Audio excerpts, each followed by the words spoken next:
Ladies and gentlemen, my name is Brenttime, and today I've got a new video for you. This is going to be an overview of Romero's Aftermath, which is a game by Hammerpoint Interactive, actually renamed to Free Reign Entertainment. You might know them for the game WarZ, better known now as Infestation Survivor Stories. Now, I covered WarZ in the past, and I will call it WarZ in ISS or Infestation Survivor Stories interchangeably because it is the same exact game, just rebranded. So there were a lot of controversy, or there was a lot of controversy surrounding WarZ due to a lot of development decisions and PR decisions and a lot of just clouded bullcrap that happened, and it wasn't a good game PR experience for anyone, the developers included. They just made some really bad decisions, and they're trying to make up for it. Now, they did probably one of the cooler PR moves I've seen ever, because of all the problem with WarZ. Problems is what I meant to say. Because of all the problems with WarZ, they're giving this Romero's Aftermath free to everyone that pre-ordered WarZ, that was like a pioneer or a legend. Now, that's not a fantastic PR move. That's a good PR move. They do need people to buy the game, unless they're doing a freemium type thing, which I'm not entirely sure if that's what they're going to be going for. I don't know if the game's going to be free to play and they're going to use microtransactions. I have no idea. The game currently is not pay to win. You can only buy cosmetic items, and I don't even know how you get gold coins currently. So, let's go ahead and start playing. We're going to start with the settings. You can have resolution option. DirectX 9 and 11 is supported. Let's switch to 11 because that's good. It does support borderless windowed mode, which is amazing. Not every game supports that. It does have a field of view slider, also amazing. Good amount of options here. It does have anti-aliasing. I don't use because I don't really notice it too much. SSAO and the sync. There's no ambient option slider or anything, but you know what? These are okay options here. They're standard. At least I have an FOV. Doesn't go up to 90, but it does go up to 80 and down to 55. Audio options, pretty standard here. The game does already support voice over IP, which is, again, good. It does have a slider for it, and it's very awesome because you can select the input and output devices. Holy crap, this is amazing. This is just very good design. Haven't seen a game do this. Oh, it's just absolutely spectacular that they do this. I wish more games did this, so I give them huge props here. Controls are all rebindable right in game, so that's pretty fantastic. And languages are right here, and all of them are supported. I think the options menu is pretty damn good. Here is the marketplace that apparently doesn't work, or does it? Here we go. Marketplace featured that. Looks like there's going to be gun skins. Looks like they only have one thing. I only have 250 GC, but I don't know how you get any. Let's see how much it is. 750 is $5. So for comparison, this is $8.25. That is more than $5. That's kind of, well, that's a lot. All right. So that's kind of this screen here. Not much going on. I have my character, and you're going to see me be able to customize this in a little bit. Let's go ahead and hit play game. I join usually a server with about 20 people in it. You can already see that there is 10 servers, which is actually pretty good, all supporting up to 120 players, with server regions being selectable, as well as other server options, but I'm not sure you're going to use that in the early access game. Now, everyone that gets access to the early access through Pioneer or Legend do have full access to the actual game itself. Again, I'm not entirely sure if they're going to pay for, make us pay for it or not, as far as anyone else, but the game could end up being free to play in the long run, which I wouldn't be too surprised over.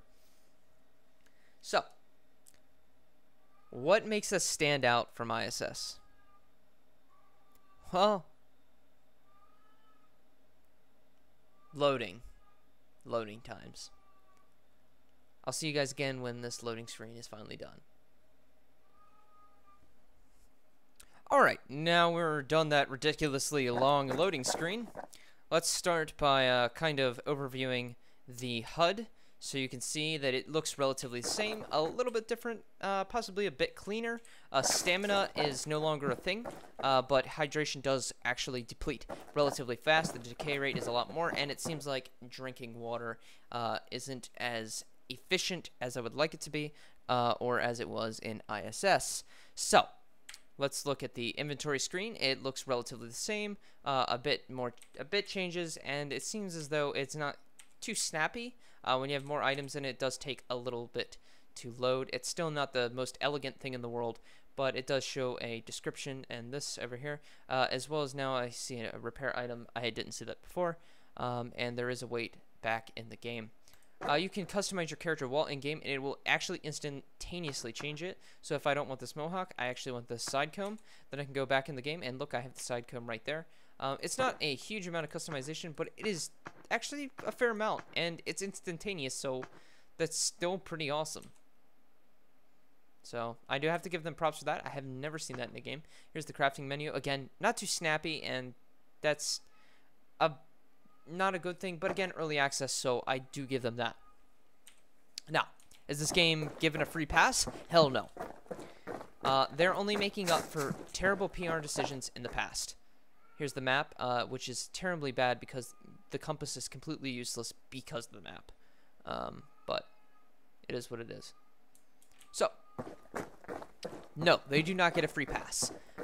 They made some very terrible PR mistakes, and this is just making up for them. So, if what they can do with this game is make a very, very good game, the game they promised with WarZ, and hopefully they'll be able to do that. Did they meet all their promises with ISS? Hell no. It didn't happen. Not all their promises. And I can't specifically cite any at this moment, but they didn't meet all their promises that they originally intended to meet, and that's just upsetting, but it happens. I mean, you can't expect every development choice to happen. They have changed their name and since left OP Productions, which was their producing company, and maybe that's for the better, maybe that's for the worst. Maybe that's why they made the decision to give it free. I'm not entirely sure. I don't know how much of a hammer they had over them. Hopefully we'll see extreme changes in how the game works because of it.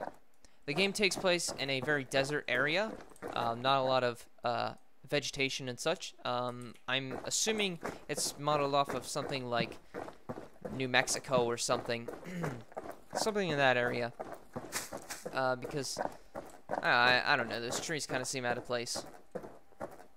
I'm not entirely sure. Give your opinion in the comment section below. They've improved subtle things such as the animation for running and walking. It's not as, let me jump and put my shoulders way up in the air. It's not so much of that, and it seems a little more natural. Still not the best. It's definitely not mo-capped like DayZ or Arma, but it's comparable to H1Z1. What do people like in ISS or WarZ? It's the arcadic feel. Comparing something like, I mean, Call of Duty's an arcade game in all intents and purposes compared to something like Arma. It's fast-paced, blah, blah, blah. People want DayZ, they want the survival aspect, but they don't want it as slow-paced as DayZ is. And that's what this is. This is a faster-paced DayZ. Maybe not to the exact scale, maybe not as great in all the aspects, but it is faster-paced. What is Call of Duty? A faster-paced shooter, so to speak. Definitely not anywhere near like Arma, and it wasn't based off of Arma, but Arma is a slower-paced shooter, which does good in other areas that some people like. Some people like the more faster-paced because they find it just more fun. More action happens, which I can't deny, and I enjoyed myself in ISS due to the fact that I had tons of friends to play with, and in all honesty though, a lot of friends make anything enjoyable because you can screw around and do random ass shit. As you can see, there's a harvest system already in place. I believe I need a tool such as a harvest axe. I have picked a few up in the past, but I don't currently have one. What are guns in the game? Well, so far I've seen a Nightcrawler, which is a SCAR. I've actually seen multiple of those. I'm not sure if those are super rare or not, but I've seen a lot. I've seen a shotgun, well, got killed by a shotgun, first-hand experience, and a rifle or a sniper. I'm not entirely sure what it was. I just heard it, and it was the other guy that was shooting me along with the shotgun guy. I've only been killed once by other players. I've only come in contact with players outside of the safe zone twice. Once I died, once I killed the other dude with the Nightcrawler. In the same life, actually, which is kind of funny. As you can see, this is like the extent of the vegetation. It's not too huge, but that's not a bad thing either. It does give the map sort of this different feel that you're not actually used to, which is cool. The game is completely reskinned, as far as I can tell. A lot of the models and stuff seem to be almost exactly the same, which is not a good thing. Performance-wise, it's a good thing because it's borrowing it from what is a ISS right now, which is pretty damn good performance. As you can see, I'm hitting around 60 FPS with my 7970, usually maintaining most of it, but I'm running Ultra with 1080p and with 80 FOV, which normally they don't want you to see so much on the screen at once. So that does degrade my overall FPS. The cooldown still does exist, so if you weren't used to the cooldown back when ISS added it, then that's something they've added to the game, so do be aware of that. And I'm going to show you how that works right now. So I hit that, and as you can see, everything cools down. Different items require different cooldowns and all that such, but you'll figure that over time. There are purifications and tablets in the game, so if you're used to what is DayZ's purification tablet system, that is in the game. This mirror doesn't particularly work very well. Yeah, that's interesting. At least they have reflections, just not good reflections. And you can also harvest wood, as you can see. Actually, we do have a harvest tool. Let's go ahead and try and use it. And we do have a new backpack, so let's change that and then drop this one. So this is the grabbing or the harvesting system. I'm not sure if I have to hold this down to get every single bit, or if this is to get any at all. But we'll see. Yep, that's to get one single wood.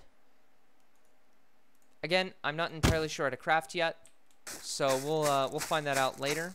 Actually, that was the first time I said that. We'll find out how to do that later. It's not too important to me right now. Right now, my important journey is about surviving. This water, I think, looks really... Whoa. That's seriously broken. If you're not seeing what I'm seeing, my character is literally reflected on the water, like, terribly. That's really weird. The water looks really weird and odd and stuff, but somehow it's almost beautiful. But that's not beautiful. What is going on here? Maybe I need to turn anti-aliasing up. That's what it is. Yup. That'll fix that. Yeah, that's... But it's such a weird look that it's almost beautiful to me, and I don't know why. It's kind of psychedelic, if you're into that kind of thing. So we're going to this military base down here called Penkirth Base. Every military base seems to be marked with M16s for some reason, or M4s, what have you, except this airport. I kind of want to go to this airport, but it's so off in that corner, and I haven't been near there. It seems like these cities are so useless because all the military weapons seem to be in those areas, or military weapon ammo. So now when you grab guns, instead of the guns automatically having just a little bit of ammo, they have no ammo. You have to find ammo for the gun. So when you find that gun, it is legitimately worthless to you until you can find ammo. Is that a good thing or is that bad a thing? It's realistic, maybe, possibly, I don't know. Maybe they'll make it so that way it's an RNG to whether or not you have ammo in the gun when you start off. I'm not sure. I wish it kind of was like that, but we'll see. Ammo seems to be really rare, rarer than weapons even, depending on the actual ammo itself. Shotgun ammo seems to be extremely common, but shotguns seem to be very rare. pistols seem to be very common, but 45 ammo seems to be very rare. It's kind of a trade-off, maybe, but I'm not sure. The 45 looks really weird. The muzzle is very awkward, but that's good. It doesn't look like I've seen it in any other game, which makes it original, and original weapons is a good thing. I think if this game did a lot of original improvised weapons, maybe, it could stand out. And that's something that in this genre needs to happen, because too many of these games are the same exact thing. Do I have any suggestions on how they can stand out? Hell no. Maybe making their crafting more about creating weapons that are completely different from what we've seen before. Maybe like a Dead Rising kind of thing. But I doubt they'll go to that extent due to the fact that most of what they do in these games is copy the other games, which is kind of saddening to me. I don't think there's any base building in the game currently, which, I mean, is that upsetting? I don't think so. I mean, the base building in all of these zombie survival games has been so rudimentary, and the mods have done it better, which is just downright sad. Go play Epoch mod, and the crafting system is way more complex, and in a system that shouldn't even be able to support it. Those guys are really talented, and they deserve huge props.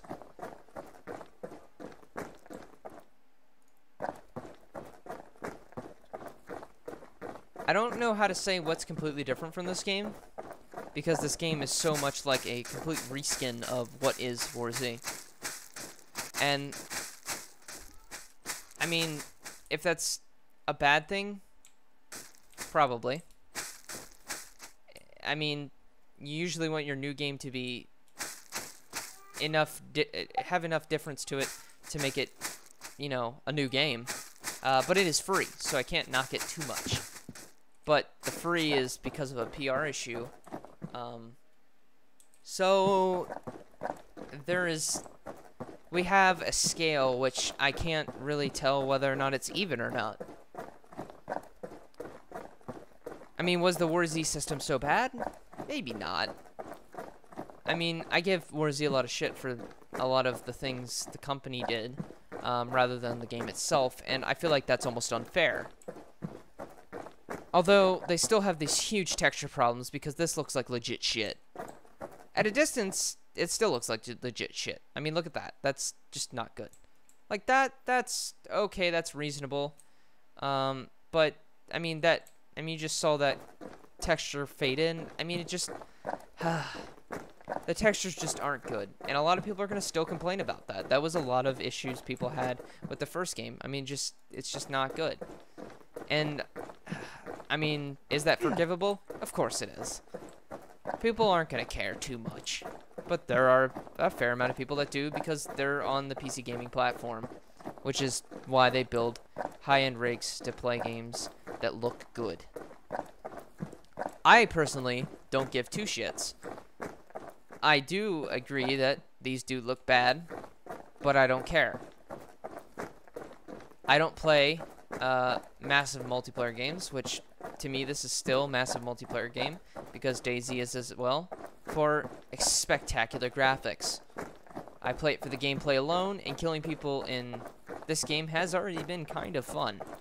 I mean, I can't say that the combat in ISS was way too bad because it was fun. I mean, it was arcadic, DayZ, which is good. I think WarZ does the arcade style very well. I also think H1Z1 does it very well. So, do you get H1Z1 or do you get ISS or this? Well, this is going to hopefully eventually be an improved ISS, which is a good thing. But does it really beat H1Z1? No, not at the moment. H1Z1 has gotten way further than this has. And it probably will continue that pattern, being as though they update that game very frequently.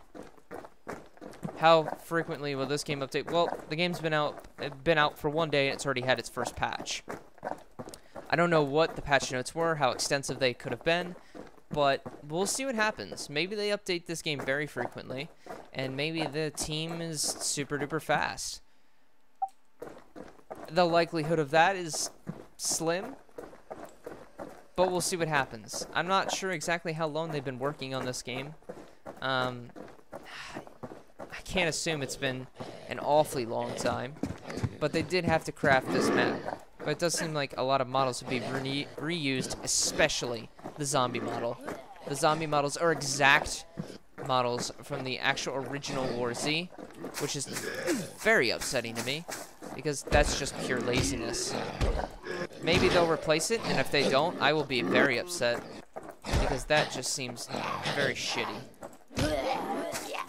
Zombies are still pretty powerful, but not as powerful as they were in WarZ, which is a very good thing, because they did seem even stronger than players at points, which was really dumb.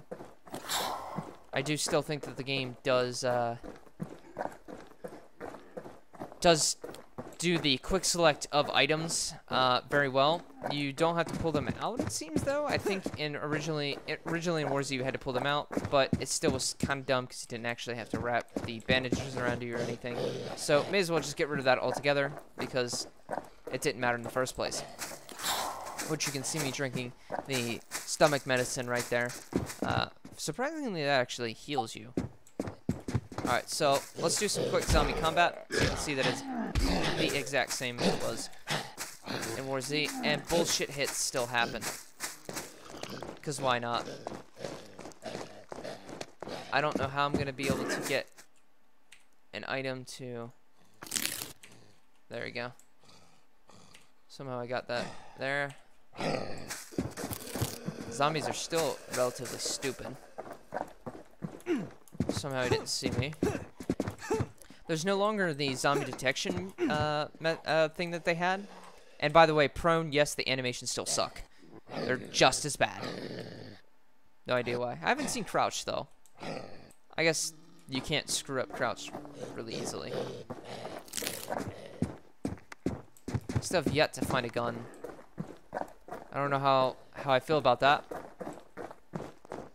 I don't know if they're gonna have the whole stronghold thing, or the whole... I'm assuming they'll allow people to have their own servers, but I don't know about the whole stronghold thing. We'll see how that works out, if they end up implementing that or not.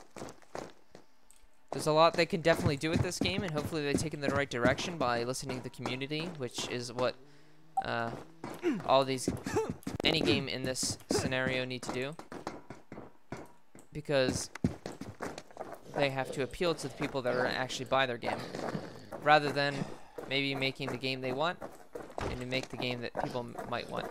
I don't know. Sometimes I disagree with that statement, but in this case, it might be more advantageous to do that rather than creating the game that they might want, because they did that in the past and they screwed up big time. They didn't listen to the community in WarZ in the beginning, and they ended up screwing themselves in the butt because of it. Do I think this game has a future? Of course. I mean, look at all the people that are still playing ISS today, even though we have the release of H1Z1 and DayZ standalone. I mean, people love them some ISS. So I think people are going to love them some Romero's Aftermath, and it'll be interesting to see what the Twitch numbers are for this game in a little bit. As well, you can see that there's a sleeping bag. I haven't seen it. Apparently you spawn at base, so I guess maybe there's building crafting, but I haven't seen it at all. That's very interesting. Anyways, guys, this ends the overview. I will have a series on my channel about this game, so if you want to see it, please stay tuned. I'm pretty excited to play this game and get my friends on here, because I still enjoyed WarZ as it was. Maybe I can get those moments back, and we can have some damn fun. So, if you guys have been, if you've made it to this part of the video, and you want to join my squad, go ahead and hit me up in the comment section below, ask me to join, and maybe, hey, maybe you can join up with me, and we can have some Romero's Aftermath Adventures. I'll possibly stream it over on twitch.tv/TeamLucky7Gaming, and I'll record some videos as well. Hope you guys enjoyed. Please like the video, and if you want some more content on this game, please do subscribe. It's been Brenttime, and you guys are awesome.